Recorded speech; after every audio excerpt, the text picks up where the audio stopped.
The Blues Brothers 2000 is one of the worst sequels to a beloved comedy ever made. And considering just how many beloved comedies have gotten terrible sequels over the years, that's really saying something.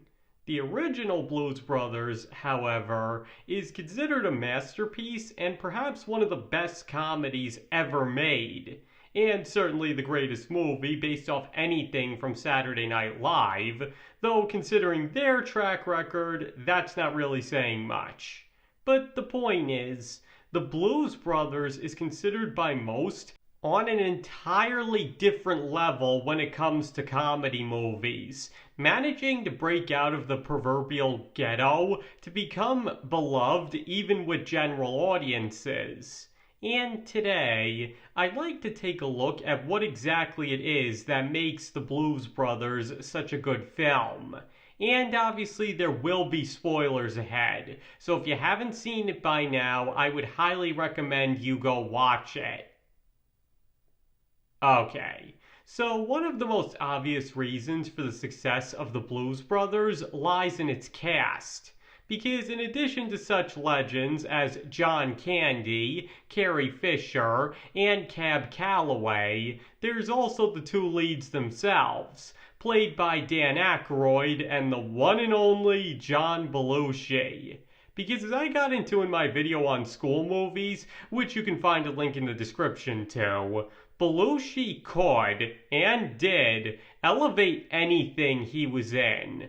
But Aykroyd's script is one of the few that actually did his talents justice. And not to mention, all of the singing legends that appear get a chance to shine as well, such as the aforementioned Cab Calloway, Aretha Franklin, and Ray Charles, and countless others who also prove to be pretty funny in addition to great singers. Because in the end, The Blues Brothers is really an ode to classical jazz and blues music, and may just be one of the best out there for how well it accomplishes that task. Because there's nothing phony or insincere about the script, as Dan Aykroyd and John Belushi's love for jazz and blues shines through in every scene. They even went the extra mile of getting as many classic performers in the movie as possible, even though they were warned it might hurt ticket sales, because ultimately, they were more concerned with it being a real ode to what they loved rather than how much money it could make. And not to mention, their love for the music really shows in the musical score. Because one might think that an over 2-hour comedy with a ton of basically irrelevant musical numbers would be a surefire recipe for disaster. And in any other movie, they would be right. But that's ultimately not the case here. Because whether it's sung by Aykroyd and Belushi, or one of the many classical jazz and blues singers, this movie manages to retain audience attention no matter what's going on or how many detours it takes. That's how well written and scored it all is. And as a writer myself, I must say that is a really impressive feat. But of course, other than being a love letter to classical jazz and blues, there is absolutely nothing in this movie that's meant to be taken seriously. And the way it goes about doing that, being a comedy film, is what helps make it such a unique movie. Because while most comedies obviously rely on jokes, gags, and occasionally slapstick to get a reaction out of the audience, The Blues Brothers does hardly any of that.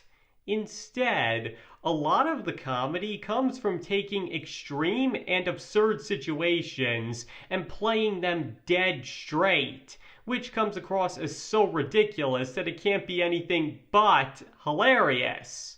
I mean, just take a look at the way Dan Aykroyd and John Belushi play their parts. If you didn't know any better, you'd think they were trying to win an Oscar with how straight their delivery is. And that's what makes them so funny.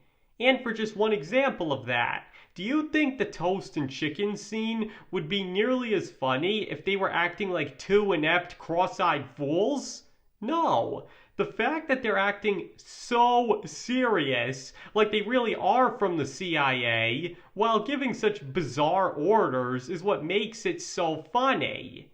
And Aretha Franklin's perfectly confused reaction is only the cherry on top, because she's reacting to them the way any normal person would, which only makes it even funnier. But it doesn't stop at just the two leads doing and saying the silliest things with a completely straight face, but takes it to absolutely ridiculous extremes with everything. I mean, the insane explosions, all the car crashes, them getting chased for the stupidest reasons, having to deal with freaking World War II era Germans. It's all absolutely crazy. And the fact that the movie continues to play it all straight not only makes it really absurd, but funny in an extremely unique way. But what only makes it even funnier is the fact that the reason for some of these insane situations is implied to be the result of divine intervention. As in, the Blues Brothers never get hurt, and certain things always go their way because God wants them to succeed in their task and is ensuring that they do so no matter what it takes. And again, the fact that the movie actually has that kind of explanation for everything beyond the realm of possibility somehow makes it even more hilarious. If only for the mental image of God personally interfering in all the madness going on simply so his church won't be closed down. As I just said, the Blues Brothers doesn't rely on conventional humor to make its audience laugh, and instead plays on absurd and extremist humor for all it's worth and more. Like the lengths the police and good old boys go to get the Blues Brothers is an excellent use of extremist comedy, because they're going above and beyond to catch them for the stupidest reasons. The good old boys are going after them for stealing one gig and leaving them with a $300 tab. And the police go to lengths they wouldn't go to catch terrorists to apprehend two men over a few driving violations. Again, it's all so extreme for the offenses committed that it comes across as hilarious, because it's so disproportionate. And as for absurdist humor, pretty much anything involving explosions would qualify. But another great example would be Elwood flipping the car over in midair. It's so hilarious, specifically because nothing like that could ever happen in real life. And yet he expected that to work exactly the way it did, and the movie still plays it all completely straight. And as a result, it's absolutely hilarious to see. To put it simply, The Blues Brothers is perhaps the perfect example of a movie that derives pretty much all of its comedy from playing every line and situation dead straight. And the more insane and absurd it gets, the funnier it comes across. I mean, maybe it didn't need quite as many car crashes, but that's why it's all played the way it is. And as I said before, that's what helps make the movie so unique, because the comedy genre often relies on tried and true formulas, even more so than most others. And the Blues Brothers is one of the few that does things truly differently. And not to mention, its being an ode to classic jazz and blues music makes up the core of the film, allowing it to have an element of sincerity and heart between all the sociopathic and dark humor. And all these different styles and combinations have proven to be a very hard thing to duplicate, to the point that even its own sequel couldn't pull it off, which has only helped cement the Blues Brothers' status as one of the most unique and funny comedies in movie history.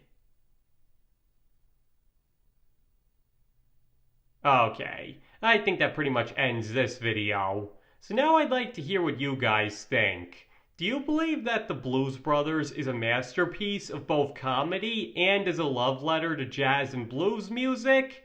Or do you believe there are other movies that did a better job at both those things? Please feel free to let me know in the comments below. And please keep in mind that you do not have to agree with me on this video. You can feel any way about the Blues Brothers and the way it was written that you want to, and I nor anybody else can tell you you're wrong. And thank you all for watching. It is all very appreciated, and I hope to see you all next time.